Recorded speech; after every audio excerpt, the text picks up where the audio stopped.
I will be sharing today. This is on the practicalities of building a data strategy.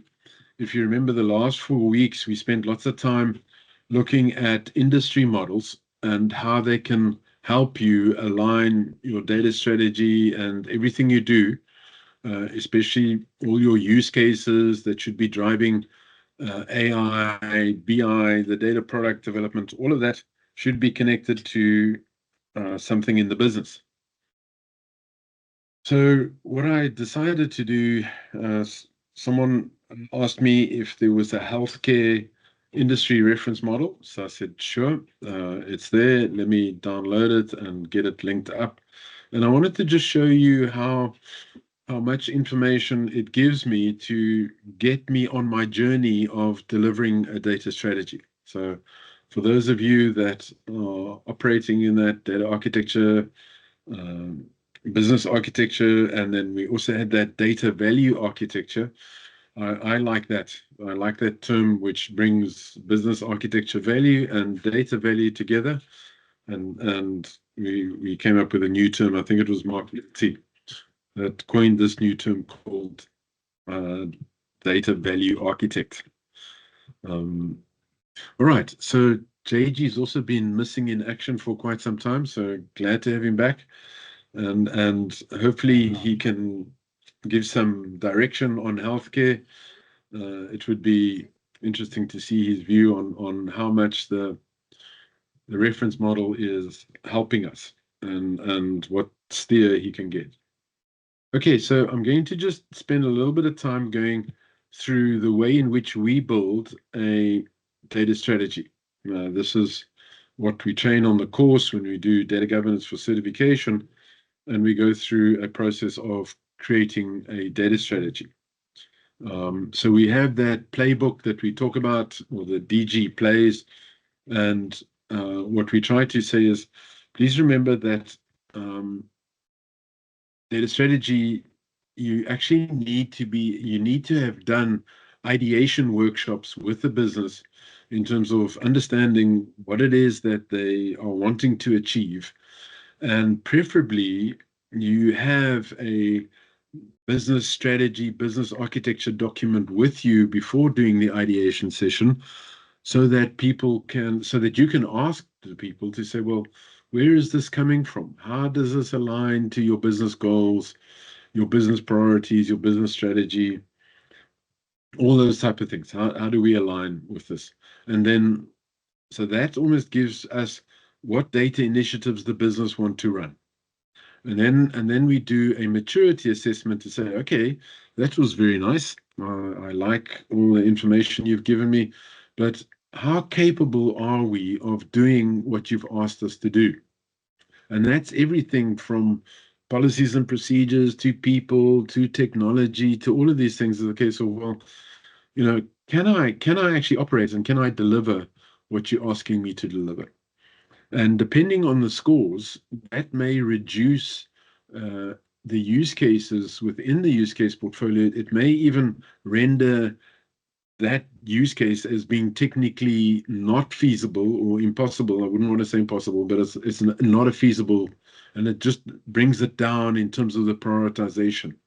So we desperately want to create a prioritization mechanism, and the maturity assessment is going to give you technical feasibility. Ideation is going to give you commercial feasibility. So what you're going to be focusing on today is building the data strategy. And to build a data strategy, we need to have connected to us the business and information architecture. And what you're trying to do is get the vision, mission, and goals. We want to do a strategy alignment. From the business architecture, we want a value proposition, drivers, streams, stages, capabilities. From the business capability, you want to be able to work out the information concepts, and then also have an understanding of when and how the data is going to be create, read, update, and delete. So you may have seen that in the DMBOK data architecture course, where it lists which capabilities are working on which systems and on which data, and how do you make use of that to build things like owners, all these different elements that you want. And then before even starting with the uh, data strategy, we need a data estate. And why is that so important? When we uh, talk about the value drivers and we link it to information concepts, we want to have an understanding of what are the data areas within our business that may play a role in delivering value. And so I like to build what I refer to as a data estate. Other people refer to it as a subject area model. Other people refer to it as a domain-driven area. So what are the domains within the data mesh or anything like that? Where do we get it from? We get it from the business architecture. Okay, so we need that level of alignment. And of course, so many times I go into a business and one or the other is not available. Okay, I do say that if you don't have a business architecture and they're wanting you to build a data strategy, you're probably going to land up with a data management strategy, explaining how you're going to make use of data quality, data governance, all those type of things, and technology to be able to deliver what you think the business wants. There are going to be no value statements because you haven't got the business value proposition, and you have to now start piecing this together. And what I like to do with my data estate is break it up into 4 layers. Let's start at the bottom, the reference data. What is the core reference data? Then identity data, that's business identity, resource identification. That's your master data. Representative is my transaction data that I'm collecting transactions. And then behavior is almost those AI models that are going to help me, depending on customer demographics, behavior, it will help me make decisions and give me insights. Okay. So that's the playbook that we have. And of course, the first thing we want to set up is our vision statement. The data strategy needs a vision statement. I try to warn people that you don't need to have a fancy vision statement. It doesn't need to uh, do things that have never been seen before. Initially, when you're starting out, your main purpose in establishing the data management program is to support the business. Okay, so really the vision is one liner. Basically, I want to enable the business to make decisions promptly and well. That's that's really what I'm trying to do. I am a support service. At the point in time until my data, until I can start monetizing and generating revenue, data management is a support service. Data strategy is there to support. And then the value proposition and delivery capability. So it's important to have these really simply stated. Here you can see what we're doing as well is on one of the customers, we linked our data strategy to the digital strategy that was linked to the business strategy. So it was very helpful to have a copy of the digital strategy. For those of you who are not sure what a digital strategy is, it's sort of a combination of data application technology. It's almost those 3 layers in the TOGAF model, other than business. Okay. And it's focusing on how do we apply data and technology to achieve our business vision and mission and goals. Okay. So then what I'm looking for is to get a direction on the value proposition. These are the value statements. And I'd go as an example to the business strategy. And in this case, this customer, and because it's a government organization, it's all about operational excellence. How can we support our citizens and our commercial entities? And in this situation, they were an authority for industrial cities and they supported rental properties. Here you can see they set up tech zones and services and that. So they do a fantastic job and they were related to smart cities. They had this connection with smart cities. So what is the value driver? What is the most important thing? And at this stage, the one that they wanted to focus on was operational excellence. Okay, so here's the value stream. And just to remind you of the Porter model, it works with the secondary basically the secondary activities on top, and there's IT services. And then you've got your primary way of generating value for your stakeholders. And this was their primary flow of data. And in the end, they wanted model industrial cities and technology zones. It was fascinating. The digital one was aligned to Industry 4.0, and it was amazing to see what they were trying to set up as almost these environments where factories could come along and they could make use of data centers that were designed for process control. So these factories wouldn't need to pay for their own process control system, and they would connect into this tech zone, industrial city, and make use of that functionality. Of course, the ministries are really chuffed because they get more and more engagement and delivery of value within their cities. Okay. Now, what we want to be able to do is when we look at that business architecture, we want to have a look at the capabilities of the business. And I don't know if any of you have seen this capability heat mapping that we do. And on top, you see the actual over here. This is what we call a value stream. And an example of a value stream is onboarding employees. Lots of people really battle on getting an employee onboarded. Okay, I remember one of the companies, I got there and they wanted this project up and running very quickly. And I said, yeah, but we've only got like 3 or 4 people. And they said, yeah, how this is a big problem. Sometimes it can take us 6 months to get an employee onboarded. This is great. Now, how do I take a situation where I've got a complete lack of skills to where I have a complete set of skills? And so this was one of the things that we worked on. And what the nice thing about this is when I list the value stream and all the capabilities, I can build a heat map, and you will get this from business architecture. If they're doing a complete job, there's something called a business architecture maturity model, and they would give you the state of their capabilities, where their focus is. And already I'm getting a situation of, even before I start talking to the business, look at their problems, onboard tracking, employee information management, that was high. Then we had sort of medium resource matching. So if I have a program, for example, I had a program called EIM, Enterprise Information Matching. Now it's resourcing. I promise you I had to spend 6 months with a building job profiles. For 6 months, I built job profiles. I thought I was going to go crazy. Fortunately, when I look back on it, it taught me a lot about how to set data management resourcing up. Anyway, there's the problem. That's what you want. When you have the ideation sessions, and people say, I want to do this, and it's okay, position me, tell me where we're at.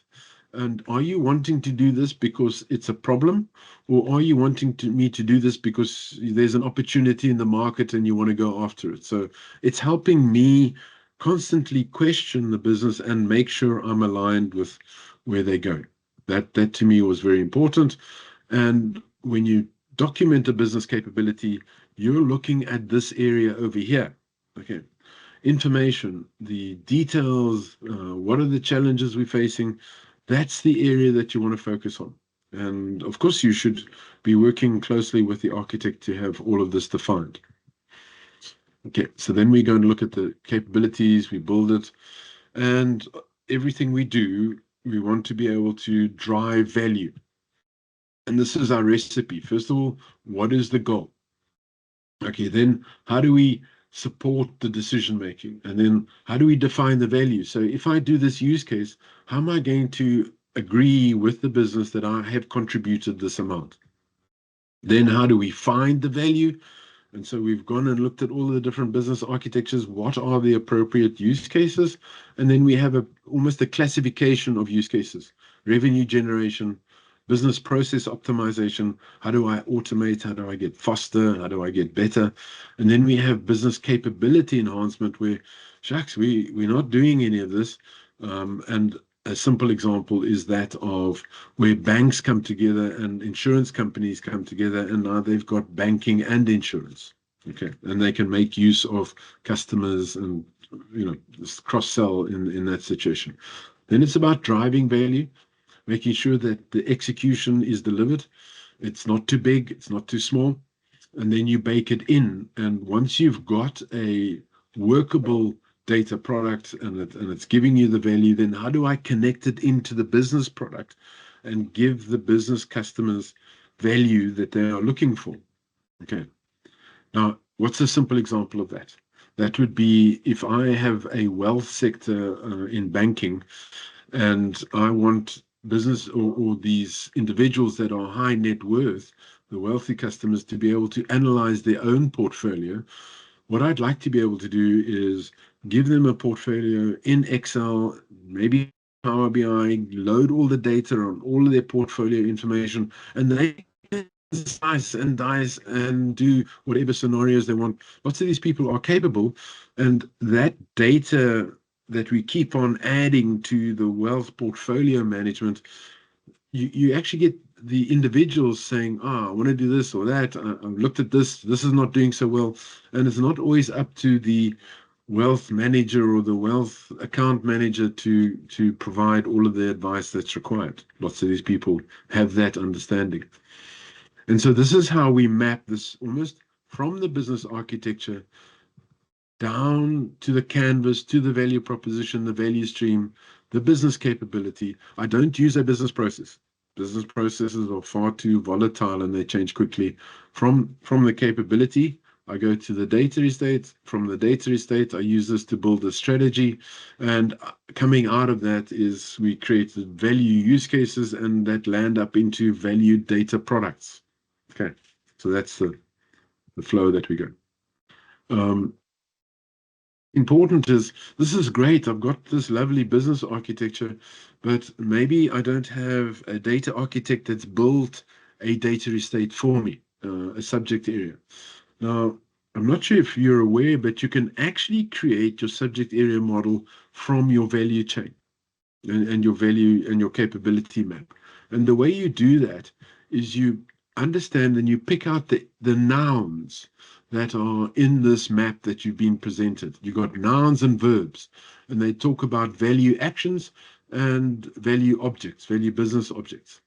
Okay, now a rule of thumb in the subject area model has been between 10 and 20. Okay, so this is really nice in terms of, let's say I don't have an enterprise data model for the industry, I'm starting from scratch. I can now go and do this analysis. And I can work out what's happening. So this is the way, the technique that I've done. So can you see, I've got shelf, stock shelves, I've got a warehouse, I've got distribute, transportation, purchase. And what you'll do is almost try to create a broader term. So shelf is a narrower term for inventory and warehouse. And then I've got distribution and transportation deals with all those things and procurement. So I'm creating a broader definition to get between the 10 and 20. Okay, so I need to bring multiple things together to create my subject area model. Now, I'm sure you remember when you create your operating model, you want data owners to be owners of the subject area model. Okay, so this is basically the technique that I use to get that initial view of my subject area model. Are there any questions? Is there anything that you're not sure about? Maybe you feel a bit nervous about doing that. Did any of you recognize that you can get your starting enterprise data model from your business architecture?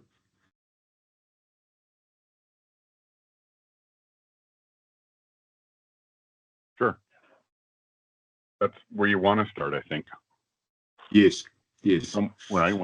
You start like, it's like the guy who says, I want a data strategy. Great. Show me your business strategy. Yeah. Let's plug in. Yeah. Correct. Now, lots of people get scared of saying, well, I've got a business strategy and I don't have an enterprise data model. How do I create it? And we've been through several iterations where we use this approach of analyzing the capability map and then creating my subject area model or my data estate. Okay. Fantastic. Thanks, Mark. Is there anybody else who would like to ask a question on getting that? Um, I don't find many people making active use of the subject area model, but for me, that's the go-to place for getting my data owners and my business or my data management operating model. So, which stewards, which coordinating stewards, what are my domains? And even data mesh, we see ourselves running into the data mesh, but we have to step back and ask ourselves the question of, well, where are all the domains? What are the right set of domains?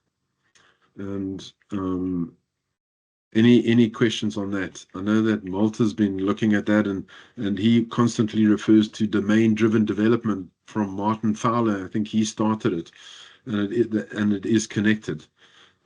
So it's the same thing, be it domains, be it subject areas, be it data estate. It's all we're referring to a set of elements, a set of information concepts that are appropriate to start developing our data strategy. Okay.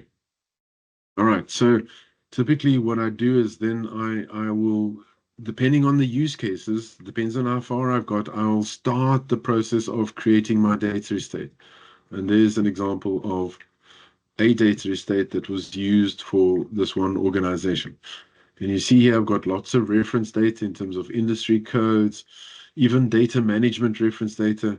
I've then got my master data. So what's all the land layout in this country, the location data, the product data, and contracts. There's my master data, and then my representative would be all the contract management stuff. What changes were there? What was the billing? And then I'll get into the different behavioral aspects of contract management.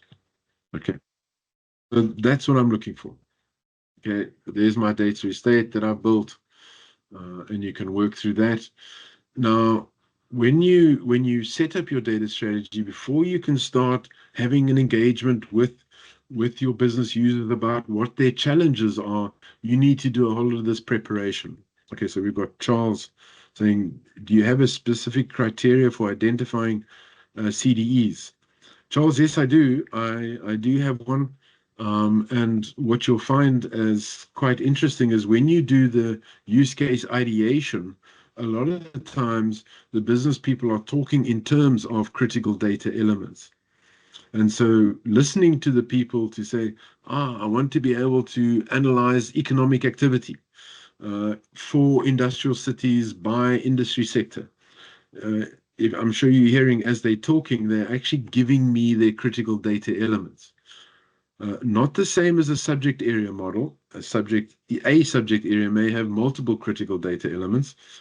So that's the process of finding out what are the critical data elements for this data product that's going to be delivered.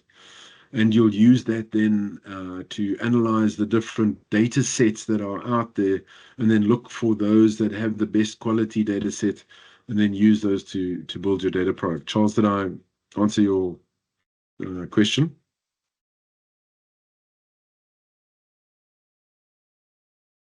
All right. So I hope I did. So here you can see I've got all sorts of data that I need drop downs for. So when I build my SWOT analysis, it's not we writing and typing all these things out. They should be coming from the business architecture. Okay, I shouldn't be guessing these things. And there's the output of the maturity assessment. And now I can see I got a whole lot of SWOTs.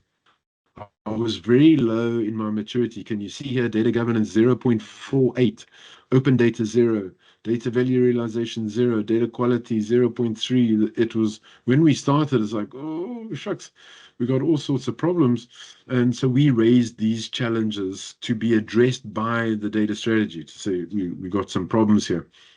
How do we start building it? Now, what was very interesting is when we went to the business architecture and the business strategy, they actually highlighted the lack of data management and data governance as a massive risk to the organization.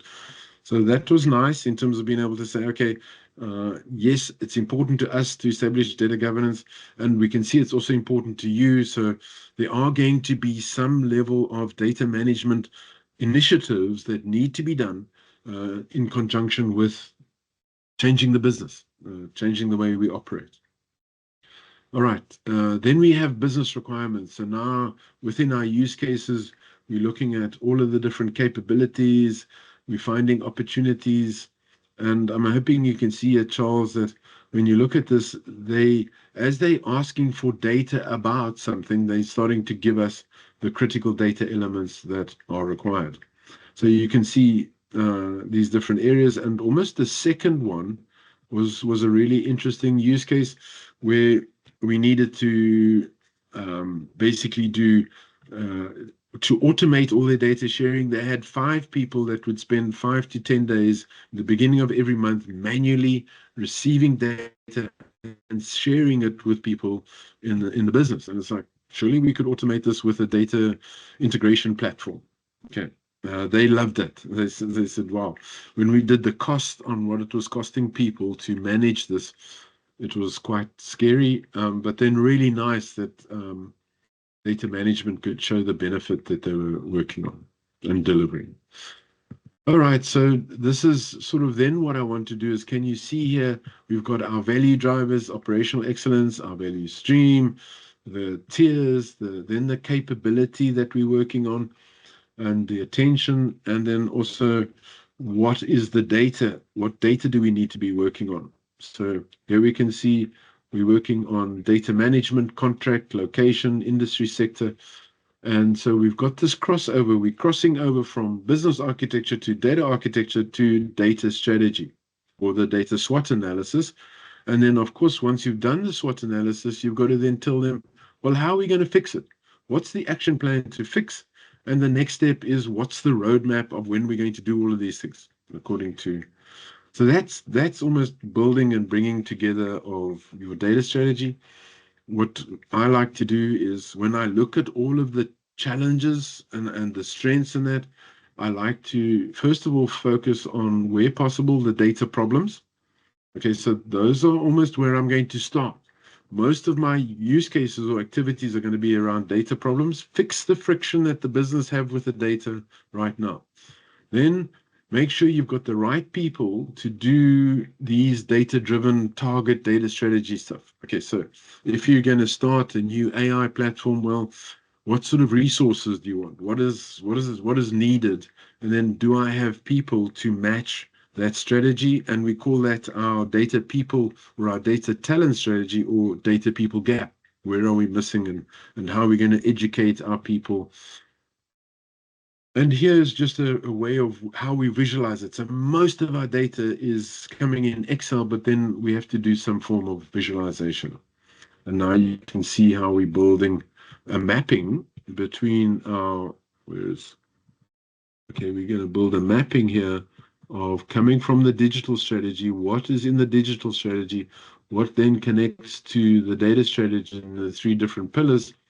And then how do we make sure that our use cases are talking to those elements? Okay, and then here we have our data strategy with the strategic objectives from a data point of view.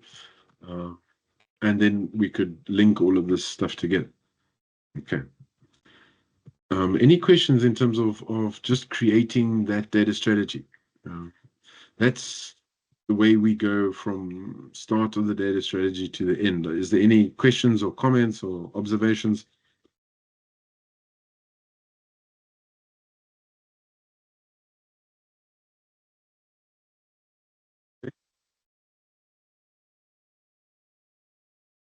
So let's go through all of that, go through the execution. Then we start looking at our people, and you can see here, we start looking at what people do we need at the different levels. We used SFIA, and then we looked at their salaries so we can do a budget.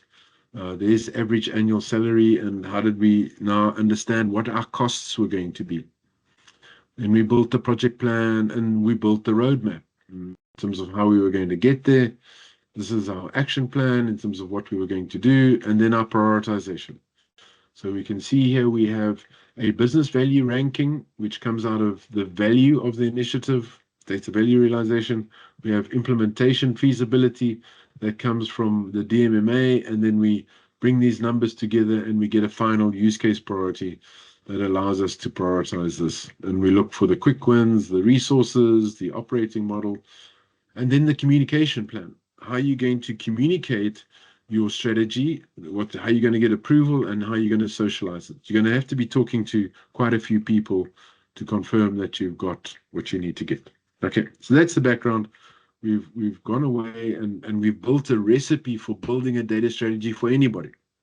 That's the recipe we'll use. Now, how have I used the industry reference model for healthcare providers? Okay. Now, what I've done here, and sorry for all the details here, but the first thing I like to do is to say, well, what is a healthcare provider? Please define. When I first saw the healthcare model, it's like, oh, shucks, what am I getting into? Am I getting into drugs? Am I getting into testing, lab testing, and things like that?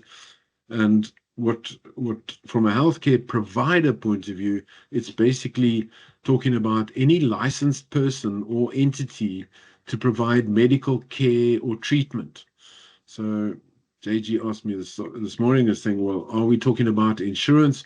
And the answer is no. This is more for those who provide medical care and treatment.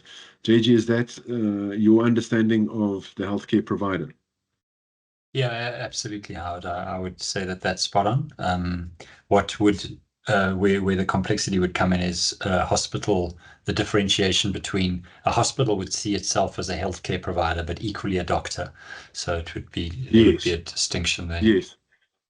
Yes. And sort of what we've done as well is when you look at the data models, we talk about a patient, a practitioner, and a facility, a medical facility.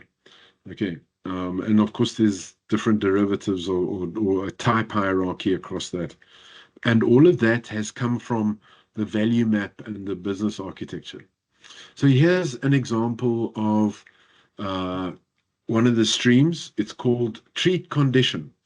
And you can see what they do here is there's treat condition, and it goes as follows: admit the patient, determine the treatment plan, prepare for the treatment, execute the treatment, provide post-care treatment, and leave the medical facility. So if you come to this one, it's to say, well, I've changed the condition of the patient to a point that the patient can leave the medical facility. Okay. It sounds a bit harsh, but sort of that's what it's telling me. And so I need to be able to measure the effect that we've changed the condition and how long it took for me to get the person out of the medical facility. I'm not saying that in a bad way, but the way that hospitals make money is by rotating patients. If you have them in for a long time, it doesn't help them. So that occupancy ratio and rate is really important to me. JG, just checking with you, is that your understanding as well? Yeah, Howard, and I guess there is also statute requirements for what a insurer deems as care, and anything longer than is on the patient's account, and so there's this dance between, are you good enough to go?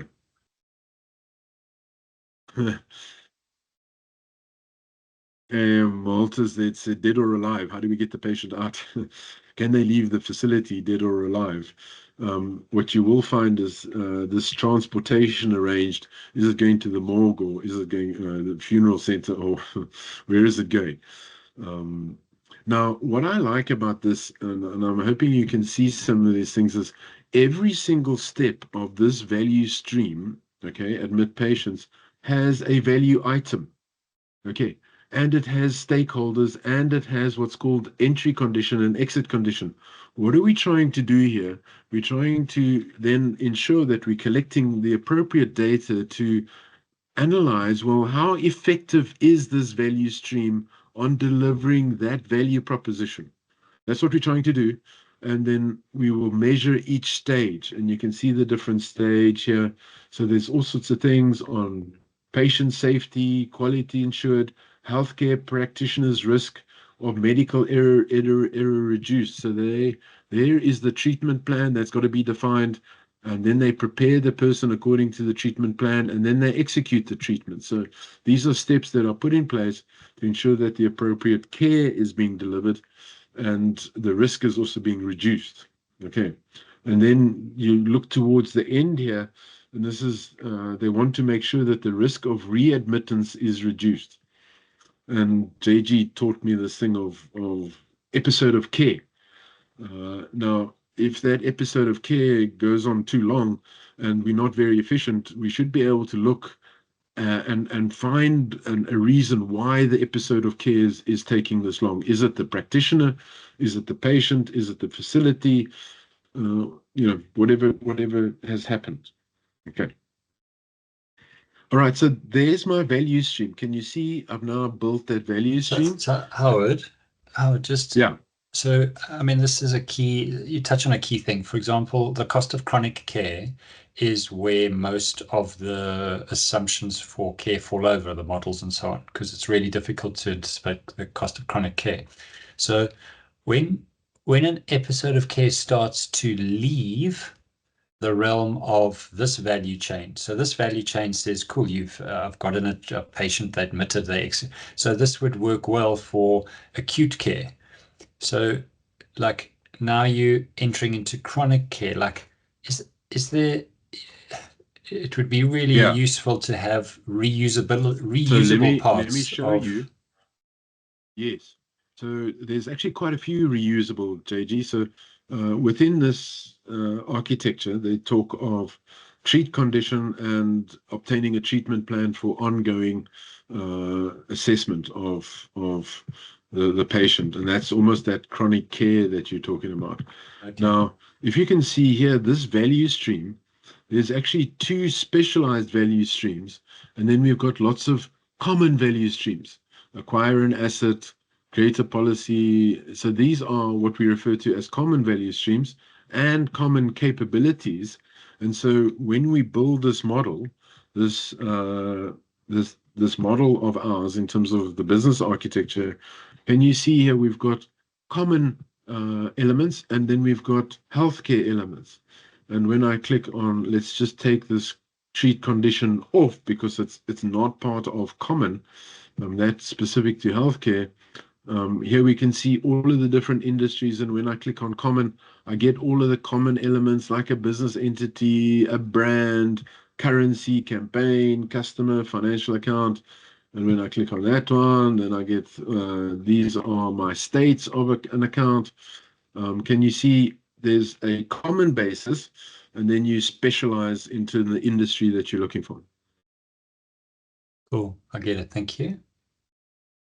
Okay, so there's investments, optimize investments. So of course, your use cases can deal with both common and specialized. So when you're dealing with an HR stakeholder, right, you're going to be dealing with the employee. Okay. That's sort of how you build it together. Now, the nice thing about this is it's got industry models for everything. Okay, so now I'm coming down to my value stream, and can you see here that these elements over here represent almost my KPIs of how well did admit patient go. Okay, so how do I measure how well I'm doing at admit patient? And what I'm trying to do is understand the places for optimization and understand where we can improve our services, where we're dropping the value and things like that. So we want almost this breakdown of where things are happening, but at a business level. Okay, and to do that, we need the value items. So there you can see admit patient, the agreement must be in place. We must have a legal coverage, and the end result is an inpatient. Okay. And so we go on with all of these value items: patient safety, quality ensured, risk reduced. Okay. Quality care enabled, patient safety. Now, all of these are metrics and KPIs that you should have on some dashboard and you should be measuring, but together you need to then have a ratio that tells you how well admit patient is doing. Okay. And you go through that whole process flowing through the value stream, and you get a final value proposition. Condition changed, can leave the medical facility. Okay. And then you have to check, well, of course, you're going to determine, well, how much has the condition changed, and has it been resolved, or do the people come back? And then we keep on doing it and trying to fix it. So that readmission is problematic. So they want to pick up on that. But again, this is the type of stuff that I can be reading and understanding, and then checking with my business people as to how they do it, and what should be adjusted for them. But here's almost like an industry standard. Comments from anybody? JG, do you find this helpful? Is this something that you've worked with? I know you talk a lot about episode of care. Yeah, Howard, and I think one of the key assumptions that you make here is that it's easy to identify the patient as they move through the value stream, right? So, like, what's the unique identifier that remains unique as they move through the different parts? There are lots of assumptions that you could make in one industry that you couldn't make in another. I mean, for example, a neonate. Just think of a pregnant mom gives birth to a baby. The baby does not yet have an identity of its own legally or commercially, right? And so it inherits the mother's details. Right. But the mother's details don't always continue through and are not always part of the baby's care. So now all of a sudden you lose sight of something moving through your value chain. So it is interesting when you are looking at cross-industry models, because when I look at this, I'm going, I remember you showing this. I think it was for an insurance bunch. Yes. And then you go, okay, what assumptions do I need to make? Was it at a reference? Was it reference? Your master data is sitting inside identity, right? Yes, correct. And then it sits on top of your reference data. So you want to make sure you got the reference data that supports.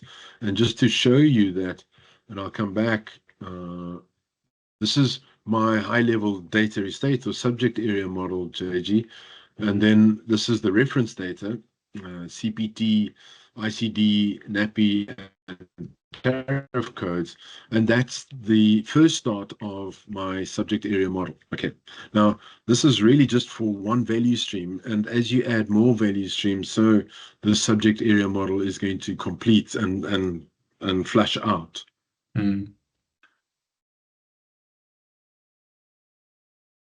Yeah. But what I like about this is I'm almost able to, as a data professional, I'm almost able to come in and collect and build my basics at the data level that will then be in discussion with the business. They will confirm what I've done and the level that I've got to, and then we can go from there. So we get our KPIs, then I go and I do that verb noun analysis of the value streams. I get the value items, and I also look at them in terms of nouns, and then I pick up the information concept that gets mapped into a core business concept at a higher level that gets mapped into a subject area. So this is almost a process of then consolidating certain things that are the same, so we don't have an explosion at the subject area model. Okay, are there any questions? Anybody? Is this making a little bit more sense to you? I know we went through it. Can you see how you make use of these models? You may know them, and so if you don't have a business architecture, you want to start somewhere, and if you do, well, then that's great. You use what's given to you. Howard, just a question in terms of your value stream. So in a hospital, for example, you would have a range of value streams operating concurrently. Yes. I can see that. I mean, this makes sense to be able to just have like a chevron list left to right, 6 of them, and try and get it into that level of consistent style. But some of these things would intersect with each other. For example, you would have an oncology you would have a aspect of a hospital who focuses on oncology, which is the result of executing a treatment like the fourth block, but they wouldn't necessarily have been part of a treatment plan coming from a multidisciplinary team of doctors who've decided on a particular treatment regime. But they leverage a facility, a function that is supplied in the hospital, and it makes sense for it to be there, it's efficient and all these kind of things. But how do you handle the kind of intersections of value streams? Or should you like? No.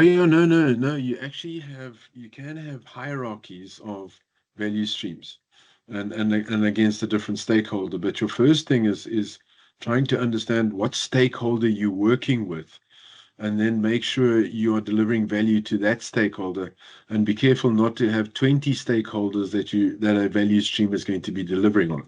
So you can have, you've got many value streams, JG, that you can work with. So just to share with you again, this is my value stream inventory, and this one's a bit small, but if you go to somebody else, there's acquire an asset. So you can see there's an asset requester, conduct an audit, chief risk officer, external regulator, CEO.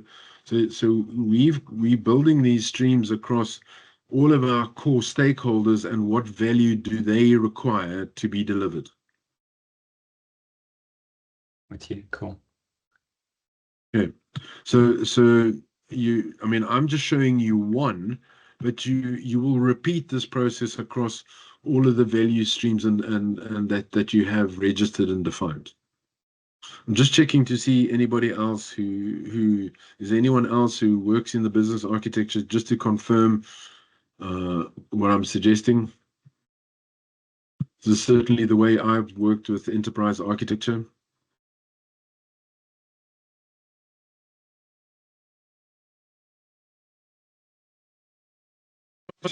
Okay, so sort of bringing this thing to an end, or close to an end, our focus is on value items. Then we find the core nouns and we roll them up, and we build our subject area model. I really like to use lots of color and icons so that when I build my logical and detailed data model, any concept or any entity that's part of that will have that same icon and the same color ranking as well. So you can see this very quickly. All right, so we've got these sort of levels, and what I've got now is just the definition of an episode of care. This was for JG.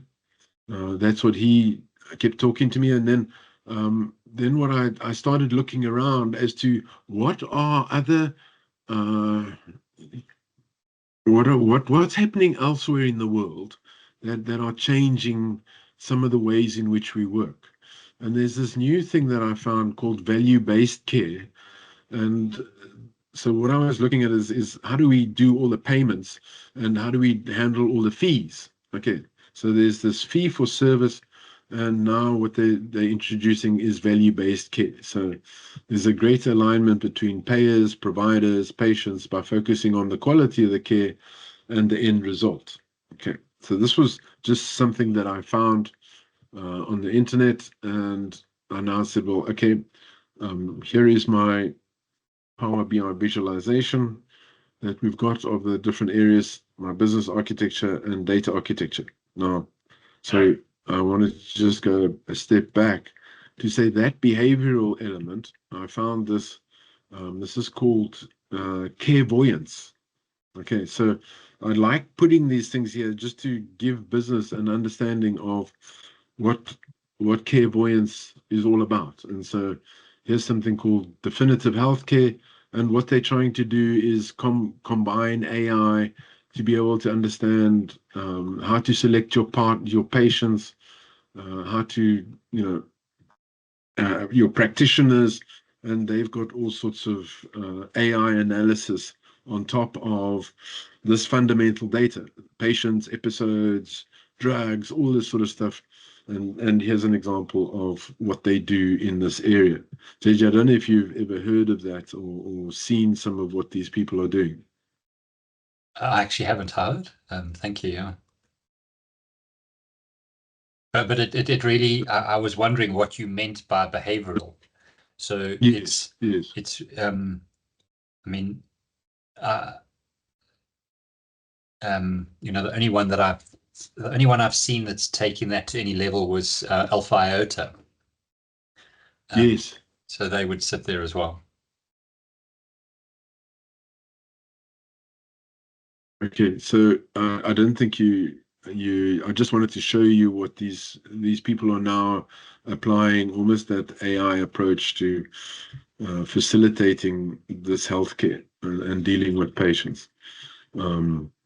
So they pick up all the patients, all the diagnoses, they then connect it to the procedures, and then they connect it to facilities, the different, and we spoke to someone about that is scheduling the operation rooms, the emergency, and all that type of stuff.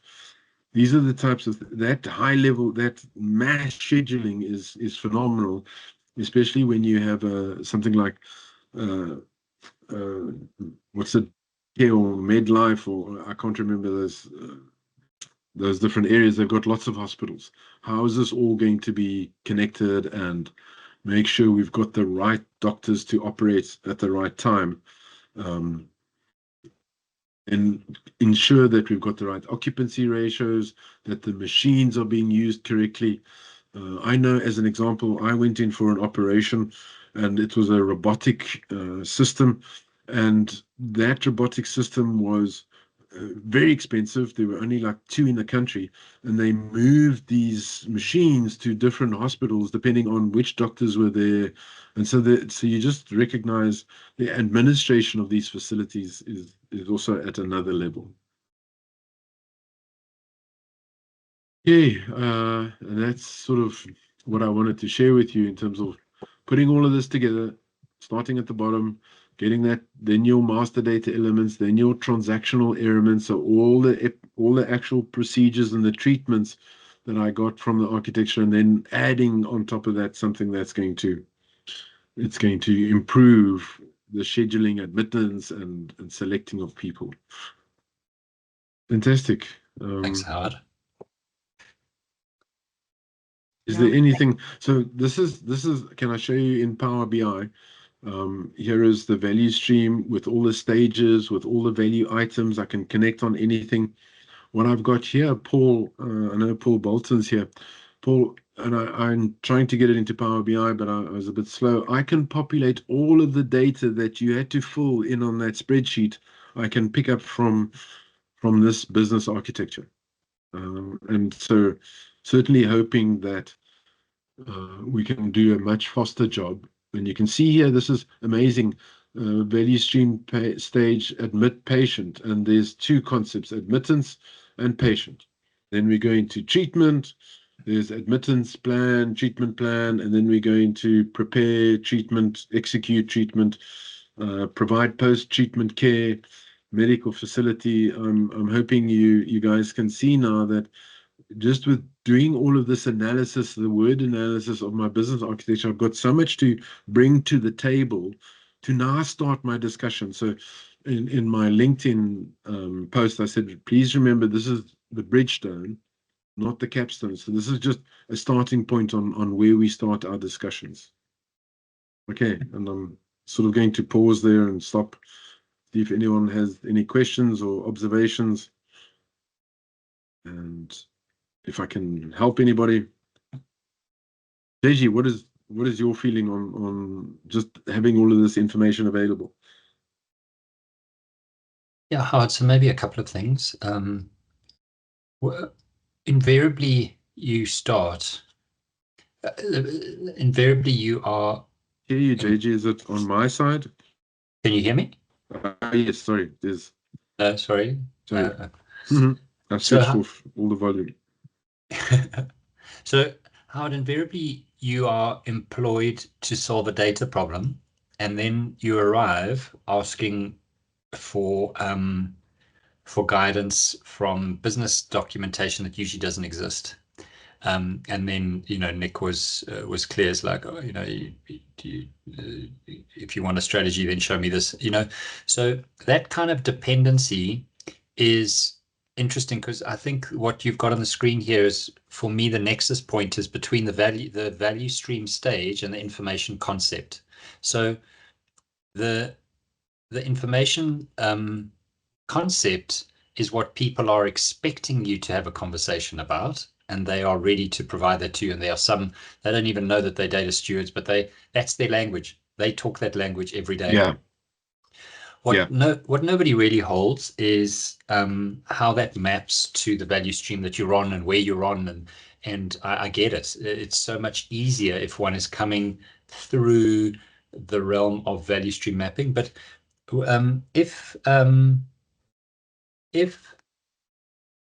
if you have to start at an information concept and build credibility and build confidence and even build a use case or two running off your information concepts, illustrating them where they're not consistent. I mean, very simple things. What risk do you run of can you break things into parallel tracks where you cannot start with a value stream map? You potentially start with your information concept and you move that through and you get an idea of your reference and your master and your... Yeah. So the problem you're getting, JG, is, first of all, is your subject area complete? That's one of the challenges. Or your data estate, is it complete, or am I missing something? All right. And then it's about, when I do something to improve the business, where do I measure the effect of what I've done? Against what? What is the metric that's going to tell me, oh, how had you succeeded, or you've actually taken us backwards? Or how do I do that? That's my big challenge. All right. Now, what I have here is so the business and I are in agreement with what each step and what value is delivered, and we can start measuring how long does it take to get the agreement in place. Is that legal coverage sufficient? Inpatient, patient safety, all of these things are something that the business knows how to measure. When you're talking about, oh, get my information concept right, of, okay, fix my treatment plan data, how do I measure it? How do I give them a value? So I absolutely agree with you. One of the hurdles that I've seen and noticed is the data value realization step is not intuitively obvious to folk who do it. So you actually depend on them vouching for the fact that they choose to prioritize things according to the value that they perceive, which is not a bad starting point, because with low context of the business, as long as the team have chosen a particular sequence of value, then you're not necessarily leading with an explicit value measurement. You're going to take them there, but you're potentially going to start with their perception of value, because of intrinsically, in terms of how they've been in the business. And but remember, you need to convince the CFO to account for that and credit you with the value. Now, so when someone's just saying, this is my value, does everybody else in the business agree?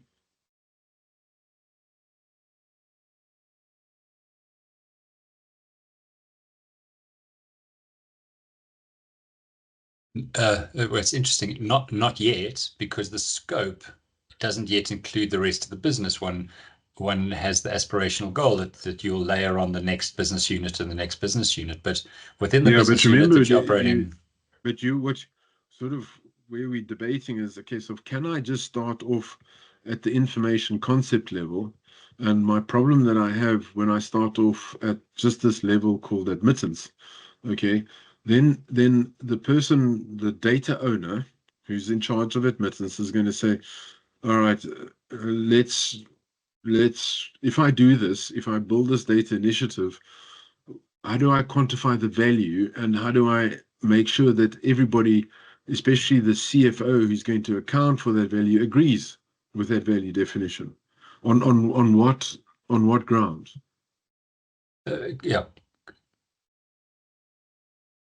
He would just have to say, okay, maybe what you're going to do is you're going to tell me that you're going to reduce the number of data engineers you've got, or you're going to reduce the number of people that you have.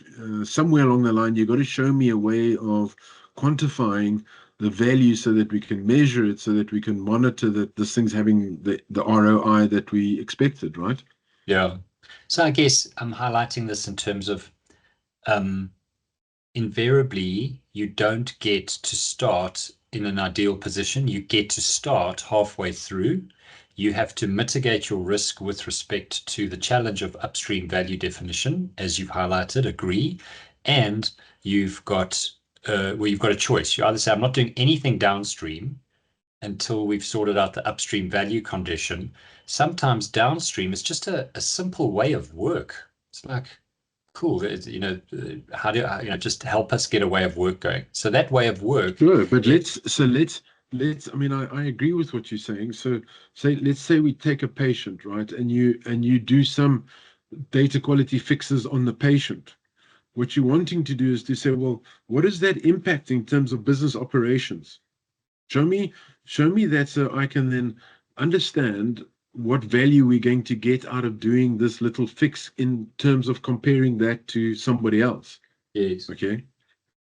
So to me, it's about, yeah, I can run around my data world for fixing this and doing that and these stuff, but it's that quantification and that recognition of the benefit or the value that we've generated. How do we cross that one over? Because next minute your CDO's been fired, and not fired, but basically said, we don't see the value.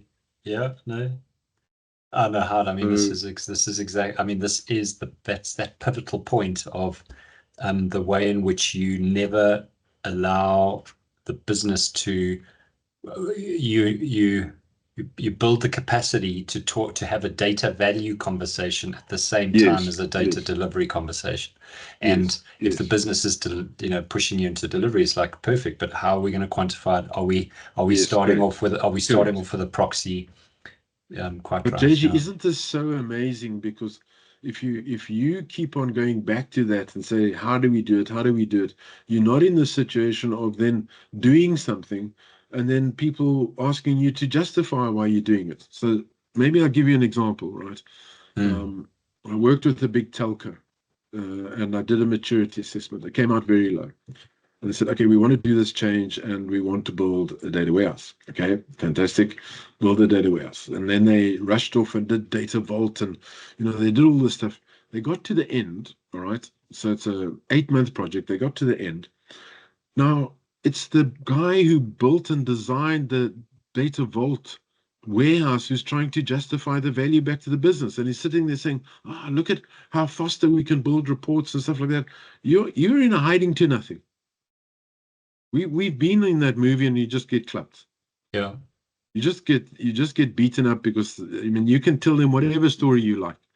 Okay, so they're not going to see that that's having an impact where they expected the impact to be.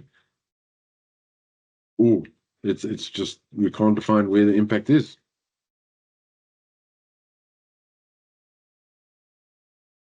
Any other comments? Anybody else who has maybe an alternative view? Nkululeko, I saw you joined. Nice to have you on board. What's your feeling?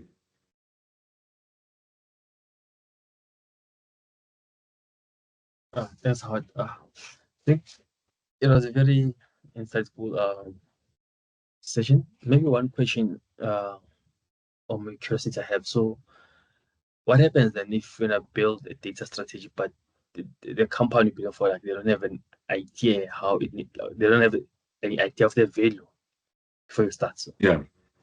So okay. How do you name it? Yeah. Okay, so this is what I've been saying, Nkululeko, is that I can show you this Excel spreadsheet I got from what's called an architecture guild. It's called Business Architecture Guild. And they have business architects that have been building these value streams and architectures across many companies in similar industries, and they basically start to genericize the things that happen in these different industries. And so here's one with the healthcare. So let's say you join Discovery, or you join a Mediclinic, or whatever it is. What you're wanting to do is sort of, before you go in there, and if they don't have architectures available for you, you want to go somewhere that shows you where the value is and how you can measure the value. Does that make sense? Yep, it does this. Yeah. Where's Mr. Bolton? You've been quiet.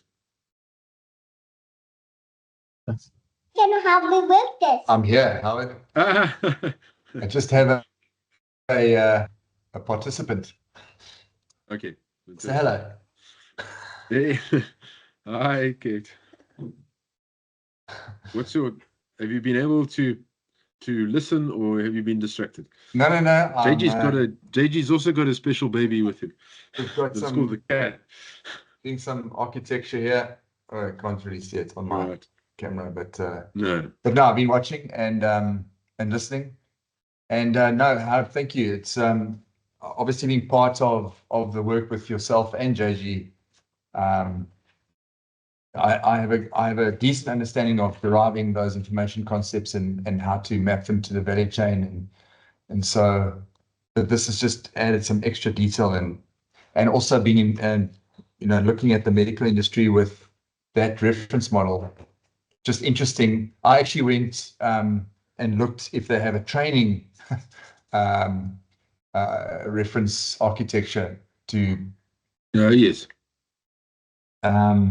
So I'm looking for that, so I can produce some of this workbook on our side.